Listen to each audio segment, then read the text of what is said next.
नमस्कार दोस्तों, आज मैं आपको धर्मराज जी की कृपा की 5 कहानी सुनाने जा रही हूँ। प्रेम से बोलिए धर्मराज जी की जय हो। बहुत समय पहले एक ब्राह्मण अपनी बेटी और पत्नी के साथ रहता था। बेटी का नाम गौरी था। ब्राह्मणी धर्मराज जी की परम भक्त थी। उसने धर्मराज जी के कथा कहानी सुनने का नियम लिया हुआ था। वह रोज धर्मराज जी की कथा कहानी सुनती थी। गौरी माँ को ऐसा करता देखा तो उसके मन में भी धर्मराज जी के प्रति श्रद्धा उत्पन्न हुई। उसने भी माँ से कहा कि मैं भी धर्मराज जी के कथा कहानी का नियम निभाऊंगी। बेटी की श्रद्धा देखकर माँ को खुशी तो हुई, पर उन्होंने कहा, बेटी जब तुम बड़ी हो जाओगी तो तुम्हारा विवाह हो जाएगा, तुम्हें ससुराल जाना पड़ेगा। हो सकता है तुम अपने इस नियम का पालन वहाँ से ठीक से ना कर पाओ, तब तुम्हें दोष लगेगा। पर गौरी अपने जिद पर अड़ी रही। उसके हट के आगे ब्राह्मणी को झुकना पड़ा। उसने बेटी को धर्मराज जी के कथा कहानी सुनने का नियम दिलवा दिया। दिन बीतने लगे। गौरी बड़ी हुई। योग्य वर देखकर माता पिता ने उसका विवाह करा दिया। वह विदा होकर ससुराल आ गई। ससुराल में सास, जेठानी, देवरानी सभी थे। गौरी अपने ससुराल में कुछ महीने तो ठीक से निकाल दिए। धर्मराज जी की कथा कहानी का नियम करती रही, पर एक दिन देवरानी और जेठानी से गौरी का कहा सुना हो गया। वह लोग उससे नाराज हो गए और उन्होंने धर्मराज जी की कथा कहानी सुनने से इनकार कर दिया। उन्होंने कहा, तुम तो सारा दिन कथा कहानी कहती रहती हो, घर के काम में हाथ नहीं बटाती हो। हम लोगों का घर का सारा काम करना पड़ता है। अगले दिन गौरी नहा धोकर आई। सबसे कहती रही, मेरी कहानी सुन लो, पर सबने उसकी कहानी सुनने से इनकार कर दिया। उल्टे उस पर इल्जाम लगाने लगे। घर के काम करने के लिए बहाना बना रही है। सास ने उसको घर के काम करने की हिदायत दी। लाचार गौरी घर के काम को करने लगी। इस कारण उसका कथा कहानी कहने का नियम पूरा नहीं हो सका। इसी दुख में उसने भोजन भी नहीं किया। इसी तरह दिन बीतने लगे। वह भूखी प्यासी तड़पती रही, पर किसी को उससे सहानुभूति न हुई। एक रात जब वह सो रही थी तो उसके सपने में धर्मराज जी आए। उन्होंने गौरी से पूछा, तुमने अपने नियम का पालन क्यों नहीं किया? गौरी ने उन्हें सारी बातें बताई। धर्मराज जी ने उसे पूजा घर में जाने के लिए कहा। गौरी ने वैसा ही किया। पूजा घर ज्यादातर बंद ही रहता था, क्योंकि ससुराल में किसी को पूजा पाठ में इतनी श्रद्धा न थी। गौरी ने जब पूजा घर खोलकर देखा तो वह हैरान हो गई। वहाँ पीपल पथवारी, माँ गंगा, जमुना माता, तुलसी माता और स्वर्गलोक के सभी देवी देवता विराजमान थे। गौरी की प्रशंसा का ठिकाना न रहा। उसने सारे देवी देवताओं की पूजा करी। फिर धर्मराज जी का नित्य नियम की कथा कहानी कही। उसने खुशी खुशी पूजा घर का दरवाजा बंद कर दिया और चौके में आई। उसने अपनी थाली में भोजन परोसा और खाने लगी। सभी देवरानी जेठानी खटपट की आवाज सुनकर रसोई घर में आए तो गौरी को भोजन करते हुए देखा। वह व्यंग कसते हुए बोले, तुम्हारे नियम का क्या हुआ? भूख सहन न हुई, जो कथा कहानी कहे बिना खाने बैठ गई। अब तुम्हारा प्रण कहाँ गया? गौरी सरल मन से जवाब दिया, मैंने अपनी कथा कहानी का नियम पूरा कर लिया है, उसके बाद ही भोजन कर रही हूँ। उन लोगों ने कहा, हमने तो तुम्हारी कथा कहानी नहीं सुनी, फिर तुमने नियम कैसे पूरा किया? गौरी बोली, सारे देवी देवता पूजा घर में विराजमान हैं। मैंने उनकी पूजा करके उन्हीं को कथा कहानी सुना दी। सास, देवरानी जेठानी को उसकी बात पर भरोसा न हुआ। उन्होंने कहा, हमें भी दिखाओ, कहाँ हैं तुम्हारे सारे देवी देवता? गौरी सबको लेकर पूजा घर में आई। जब उसने दरवाजा खोला तो वहाँ कोई न था। सभी देवी देवता गायब हो गए थे। तब गौरी हाथ जोड़कर आंखें बंद करके धर्मराज जी का ध्यान किया और बोली, यदि मेरी श्रद्धा सच्ची है तो आप सब दर्शन दीजिए। मेरे घर वाले भी आप लोगों का दर्शन करना चाहते हैं। उसका इतना कहते ही सभी देवी देवता फिर से प्रकट हो गए। सास, देवरानी जेठानी आश्चर्य से चकित हो गईं। उन्होंने देवताओं के दर्शन किए और हाथ जोड़कर माफी मांगने लगे। सबको धर्मराज जी का चमत्कार दिखाई पड़ गया था। अब सब लोग धर्मराज जी की कथा कहानी का नियम ले लिया, जिसके फलस्वरूप उनको इहलोक में सुखों की प्राप्ति हुई और मरने के बाद स्वर्गलोक का सुख मिला। हे धर्मराज जी, जैसी कृपा आपने गौरी पर करी, वैसी ही कृपा आप अपने सभी भक्तों पर करना। कहानी अधूरी हो तो पूरी करना, पूरी हो तो मान रखना, सबके नित्य नियम को पूर्ण करना। प्रेम से बोलिए धर्मराज जी की जय हो। एक गांव में एक बुढ़िया माई रहती थी। उनके 3 बेटे और 3 बहुएं थीं। बुढ़िया माई बड़े सत्कर्म किया करती थी। दान करना, पूजा पाठ करना उनका रोज का नियम था। पर बुढ़िया माई की बहुओं को यह सब अच्छा नहीं लगता था। जब भी पूजा पाठ का प्रसाद बहुओं को खाने के लिए देती तो बहुएं कहती, बुढ़िया क्या यह ढोंग करती है, दिखावा करती है। अब धीरे धीरे बहुओं के रंग में बेटे भी रंगने लगे। अब कोई भी बेटा अपनी माँ से सीधे मुंह बात नहीं करते थे, क्योंकि बुढ़िया का जो पति था अभी कुछ समय पहले ही उसकी मृत्यु हुई थी, इसलिए बुढ़िया चुप रह जाती।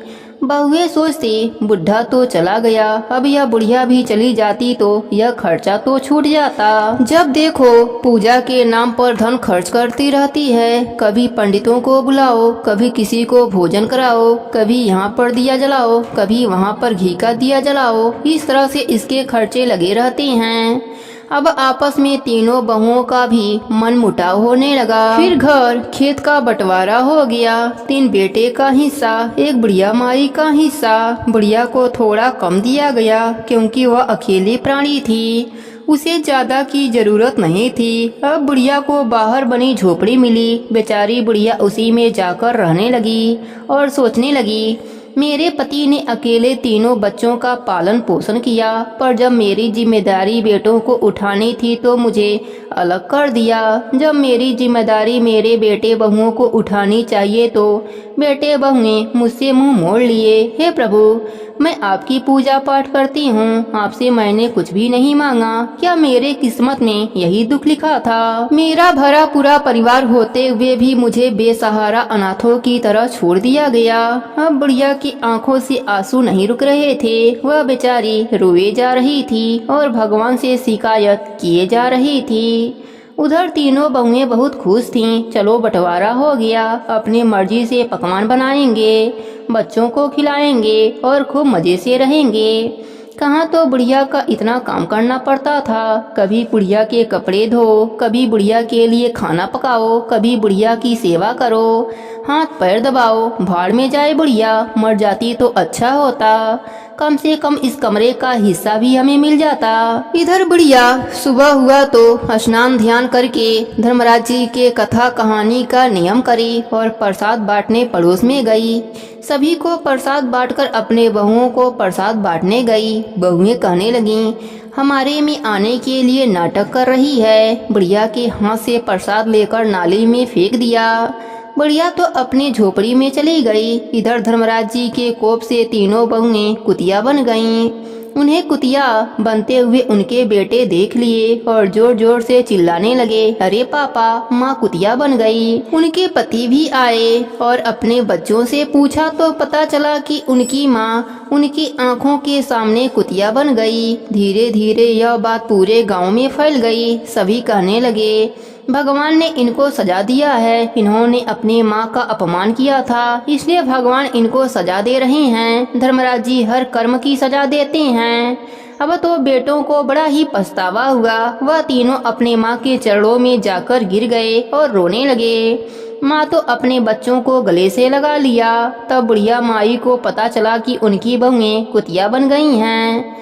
बुढ़िया माई भगवान से कहने लगी, हे प्रभु, यह क्या हो गया, आप उनको माफ कर दीजिए। तभी भगवान बूढ़े ब्राह्मण के भेष में आए। बुढ़िया माई तो नियम धर्म वाली थी ही, वह हर ब्राह्मण का आदर सत्कार करती थी। उनका भी आदर सत्कार किया। फिर हाथ जोड़कर कहने लगी, हे बाबा, मेरी बहुएं कुतिया बन गई हैं, कृपया कीजिए, कोई उपाय हो तो बताइए। बेटे भी हाथ जोड़कर बाबा के आगे गिड़गिड़ाने लगे। तब बाबा ने कहा, तुम सब ब्राह्मण जिमाओ, फिर उनका जूठन अपने पत्नियों को खिलाना, फिर जाकर उसका श्राप दूर होगा। बेटे तो बहुत खुश हुए और बारंबार बाबा को दंडवत करने लगे। फिर सभी बेटे ब्राह्मण लेने गए। पीछे से बुढ़िया माई ने पकवान बनाया। ब्राह्मण आए, भोजन किए। फिर उनके पत्तल का सारा भोजन उठाकर बुढ़िया माई और उनके बेटे ले जाकर कुतिया को डाला। कुतिया भी अपने करने पर रो रही थी और उनके बच्चे अपने माँ से लिपट कर रो रहे थे। कुतिया ने भगवान से क्षमा मांगा और भोजन खाने लगी। फिर कुछ ही देर में भगवान की कृपा से वह पहले के रूप में हो गईं। फिर अपनी सास के पैरों पर गिरकर रोने लगीं। सास उन्हें भी अपने गले से लगा लिया। अब सब मिलकर धर्मराज जी का नित्य नियम निभाने लगे। धर्मराज जी की कृपा से उनको इहलोक में सुखों की प्राप्ति हुई और मरने के बाद स्वर्गलोक का सुख मिला। हे धर्मराज जी, अपने सभी भक्तों पर अपनी कृपा बनाए रखना। कहानी अधूरी हो तो पूरी करना, पूरी हो तो मान रखना। सबके नित्य नियम को पूर्ण करना। प्रेम से बोलिए धर्मराज जी की जय हो। बहुत पुरानी बात है। एक नगर में एक लाला जी रहते थे। वह काफी मेहनती थे। उनका एक दुकान था जिसमें वह दाना दरने वाली चक्की रखी थी। वह सुबह होते ही दुकान पर चले जाते थे और दिन भर दाना दरते रहते थे। वह दाना दरते और कहते, उफ, यह भी कोई जिंदगी है। इस जिंदगी से मौत ही अच्छी है। एक बार एक साधु महाराज उस लाला के दुकान के सामने से गुजरे। उन्होंने लाला की यह शब्द सुने। वह सोचने लगे कि कितना दुखी है यह मनुष्य, इसकी सहायता करनी चाहिए। साधु महाराज लाला के पास पहुँचे और उससे जाकर बोले, लाला, मेरे पास एक विद्या है। उस विद्या के बल पर मैं तुम्हें स्वर्गलोक भेज सकता हूँ। बोलो, चलोगे वहाँ? तुम्हें सभी दुखों से छुटकारा मिल जाएगा। लाला ने साधु के तरफ देखा और बोला, आप बहुत दयावान हैं, परंतु अभी मैं स्वर्गलोक कैसे जा सकता हूँ? इतनी आयु हो गई है किंतु अभी तक मेरे कोई भी संतान न हुई है। संतान हो जाए फिर आपके साथ स्वर्गलोक अवश्य चलूंगा। साधु ने कहा, ठीक है। इतना कहकर साधु बाबा वहाँ से चले गए। कुछ वर्ष बाद लाला के वहाँ 2 पुत्र पैदा हुए। लाला ने बड़े लाड प्यार से पुत्रों का पालन पोषण किया। एक दिन वह साधु महाराज आए और बोले, लाला, अब तो तुम्हारी मनोकामनाएं पूरी हो गई हैं। तुम्हारे यहाँ संतान पैदा हो गई हैं। अब चलो स्वर्गलोक चलते हैं। लाला बोले, संतान तो हो गई है परंतु अभी वह किसी योग्य नहीं है। लड़के थोड़ा बड़े हो जाएं, तब आप आना, तब मैं अवश्य आपके साथ चलूंगा। साधु महाराज चले गए। कुछ वर्षों के बाद फिर से साधु महाराज आए तो लाला दुकान पर नहीं था। वह दूसरे लोगों से पूछे कि लाला कहाँ गया। तब पता चला कि लाला तो अपना शरीर छोड़ गया। अभी कुछ ही महीने हुए हैं, उनका देहांत हो गया। साधु महाराज ने अपने योग्य बल से प्रयोग करके देखा कि दुकान के बाहर जो बैल बंधा है वही पिछले जन्म का लाला है। साधु बाबा बैल के पास जाकर पूछा, अब चलोगे स्वर्गलोक? उस बैल रूपी लाला ने अपना सिर हिलाते हुए कहा, कैसे जाऊं? साधु महाराज, बच्चे अभी नासमझ हैं। मैं चला गया तो वह दूसरा बैल लाएंगे। मैं इतनी अच्छे प्रकार से बोझ उठाता हूँ, उस प्रकार से वह बैल बोझ नहीं उठा पाएंगे और बच्चों को घाटा लग जाएगा। इसलिए मैं अभी नहीं चल सकता। आप कुछ दिनों के बाद आना। इतना सुनकर साधु बाबा फिर से चले गए और कुछ वर्ष व्यतीत हो गए। साधु बाबा फिर से आए और देखा कि दुकान के सामने अब बैल भी नहीं है। लाला के लड़कों ने काम करने के लिए ट्रक खरीद लिया है। उन्होंने इधर उधर के लोगों से पूछा कि वह बैल कहाँ गया। उनसे मालूम हुआ झट होते होते मर गया। फिर साधु बाबा अपने मन में योग बल से उसे ढूंढा। देखा कि वह अपने घर के दरवाजे पर कुत्ता बना बैठा है। साधु बाबा उसके पास जाकर बोले, अब तो बोझा ढोने की बात भी खत्म हो गई। अब तो मेरे साथ चलो, तुम्हें स्वर्गलोक का सुख दिलाऊंगा। कुत्ते के शरीर में बैठा लाला ने कहा, अभी कैसे चल सकता हूँ? देखते नहीं मेरी बहुओं ने कितने आभूषण पहन रखे हैं। मेरे लड़के घर पर नहीं रहते हैं। पीछे से कोई चोर आ गया तो बहुओं को कौन बचाएगा? इसलिए बाबा आप अभी जाइए, अभी मैं आपके साथ नहीं चल सकता। साधु बाबा चले गए। 1 वर्ष के बाद साधु बाबा लौटे तो देखा कि कुत्ता भी मर गया है। उसने फिर अपने योग बल से लाला को खोजा तो ज्ञात हुआ कि लाला अपने घर के पास बहने वाली नाली में मेढक बनकर बैठा है। साधु उसके पास गए और बोले, देखो लाला, अब क्या हो गया? इससे बड़ी भी कोई दुर्गति होगी क्या? कहां से कहां पहुंच गए हो तुम? अभी भी मेरी बात मान लो, तुम चलो, मैं तुम्हें स्वर्गलोक का सुख दिलाऊंगा। इस पर मेढक ने चिल्लाकर कहा, अरे साधु बाबा, चला जा यहाँ से। क्या मैं ही रह गया हूँ स्वर्गलोक जाने के लिए? और लोग नहीं मिल रहे हैं क्या? उनको ले जाओ, मुझे यहीं पड़ा रहने दो। यहाँ पोते पोतियों को देखकर मन प्रसन्न रहता है। स्वर्गलोक में किसका मुख देखूंगा? साधु बाबा समझ गए कि नाली का कीड़ा इसी में खुश है। यह इस जन्म मरण के चक्र से बाहर निकलना ही नहीं चाहता।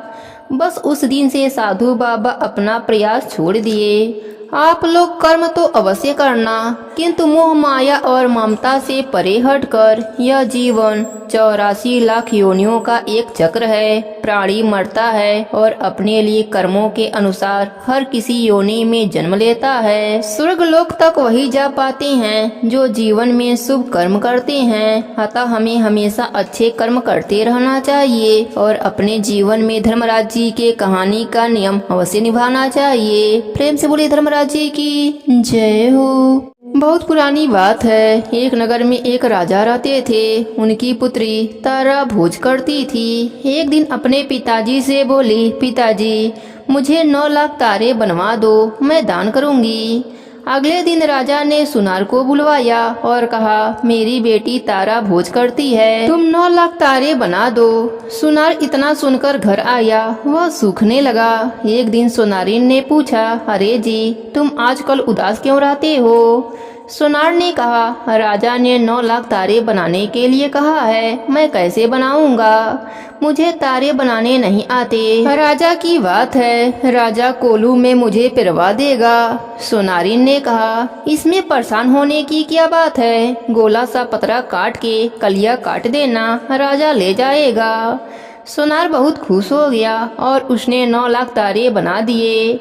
राजा के सिपाही ले गए। राजा की पुत्री ने 9 लाख तारे और बहुत सा दान दिया। धर्मराज जी का सिंहासन डोलने लगा। धर्मराज जी ने अपने दूत से कहा, देखो मेरे नियम व्रत पर कौन है? 3 कूट देखा तो कोई न दिखा। चौथे कूट देखा तो राजा की पुत्री तारा भोज कर रही थी। भगवान ने कहा, दूत, उसे जाकर ले आओ, उसने व्रत किया है, नियम से रहा है। भगवान के दूतों ने राजा के बेटी के पास आए और बोले, चलो, तुम्हें भगवान ने बुलाया है।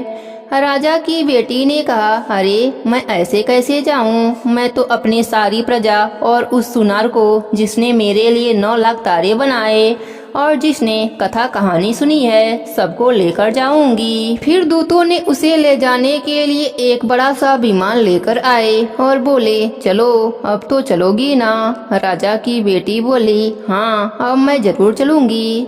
सब विमान में बैठकर जाने लगे। रास्ते में उस लड़की को अपने ऊपर अभिमान हो गया और सोचने लगी, अगर मैं तारा भोज नहीं करती तो इन सबको स्वर्गलोक कैसे मिलता? इन सबको स्वर्गलोक मेरी वजह से ही मिल रहा है, नहीं तो यह सब धरती पर ही सड़ रहे होते। दूत उसे वहीं नीचे फेंक दिए और कहा, तुम्हें बहुत अभिमान है तो तुम ऐसा करो, यहीं पर रहो। सारे लोग स्वर्गलोक जाएंगे और तुम यहीं पर रहोगी।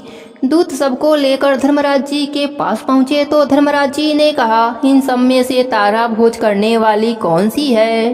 फिर दूत बोले, उसने अभिमान किया, इसलिए हमने उसको वहीं धरती पर छोड़ दिया। धर्मराज जी बोले, उसे लेकर आओ, उसने मुझसे 7 बार क्षमा मांग ली है। राजा की बेटी ने 7 बार धर्मराज जी से क्षमा मांगी और धर्मराज जी ने उसे क्षमा कर दिया। फिर दूत विमान लेकर धरती पर आए और राजा की बेटी को विमान में बैठाकर स्वर्गलोक को ले गए। हे धर्मराज जी, जैसे आपने राजा की बेटी और सारे गांव वालों को स्वर्गलोक का वास दिया, वैसे ही आपकी कहानी कहने वाले, सुनने वाले और हुंकारा भरने वालों को भी स्वर्गलोक का वास देना। कहानी अधूरी हो तो पूरी करना, पूरी हो तो मान रखना, सबके नित्य नियम को पूर्ण करना। प्रेम से बोलिए धर्मराज जी की जय हो। बहुत पुरानी बात है। एक राज्य में एक राजा रहता था। उसकी पत्नी का नाम कौशल्या था। कौशल्या धर्मराज जी का नित्य नियम निभाती थी। साथ ही उन्हें घुड़सवारी का भी शौक था, इसलिए 2 घोड़ों को हमेशा अपने पास रखती थी। रानी कौशल्या जब भी धर्मराज जी का व्रत, पूजा पाठ और कथा कहानी सुनती तो घोड़ों के जोड़ी में से एक घोड़ा बड़े ही ध्यान से उनकी कथा सुनता और अपने साथी से भी कहता कि तुम भी धर्मराज जी महाराज की कथा सुन लो।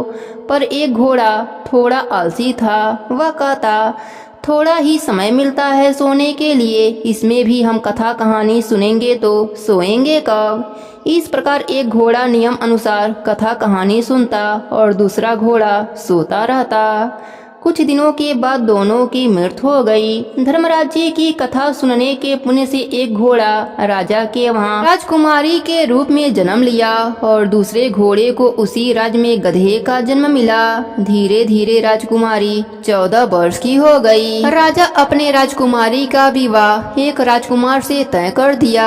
राजकुमारी को अपने पिछले जन्म की सारी बातें याद थी, इसलिए विदाई के समय राजकुमारी ने अपने पिताजी से कहा कि पिताजी, मुझे यह गधा चाहिए। राजा ने कहा, बेटा आप इस गधे का क्या करेंगी। पर राजकुमारी के बार बार कहने पर राजकुमारी के डोली के साथ गधा को भी विदा कर दिया गया। अब राजकुमारी गधे के साथ अपने ससुराल पहुंच गई। राजकुमारी खा पी कर उस गधे के पास आ जाती और उससे बातें करती। उसके ससुराल वालों ने देखा। उन्होंने यह बातें राजकुमार को बताई कि आपकी बीबी गधा से बातें करती है, लगता है वह जादू टोना जानती है या फिर पागल हो गई है, इसलिए अपने साथ गधा लाई है। राजकुमार को राजकुमारी की बात सुनकर बहुत गुस्सा आया। उसने तुरंत राजकुमारी के पास गया। उस समय राजकुमारी गधे से बातें कर रही थी। राजकुमार ने कहा, यह आप क्या कर रही हैं? आप कौन हैं? तब राजकुमारी ने अपने पिछले जन्म की सारी कथा सुनाई। सब सुनने के बाद राजकुमार बोले, धर्मराज जी महाराज का कथा सुनने का इतना पुण्य होता है तो अब हम भी धर्मराज जी का व्रत, पूजा पाठ और कथा कहानी सुनेंगे। राजकुमार ने अपने पूरे राज्य में यह घोषणा करा दी। सारे लोग धर्मराज जी महाराज का व्रत, पूजा पाठ और कथा कहानी कहने लगे। राजकुमार ने पुरोहितों को आदेश दिया कि इस गधे को नियम अनुसार धर्मराज जी की कथा सुनाया जाए। इस प्रकार कुछ ही दिनों में गधे को इस योनि से मुक्ति मिल गई। धर्मराज जी की कृपा से गधे को स्वर्गलोक का सुख मिल गया। इधर राजकुमार के राज्य में धर्मराज जी की कृपा बरसने लगी। पूरे राज्य में लोगों को अन्य धन और निरोगी काया मिलने लगा। हे धर्मराज जी महाराज, जैसे इनको अपनी असीम कृपा दी, उसी प्रकार इस कहानी को कहने वाले, सुनने वाले और हुंकारा भरने वालों पर भी अपनी कृपा बनाए रखना। कहानी अधूरी हो तो पूरी करना, पूरी हो तो मान रखना। सबके नित्य नियम और व्रत को पूर्ण करना। प्रेम से बोलिए धर्मराज जी की जय हो।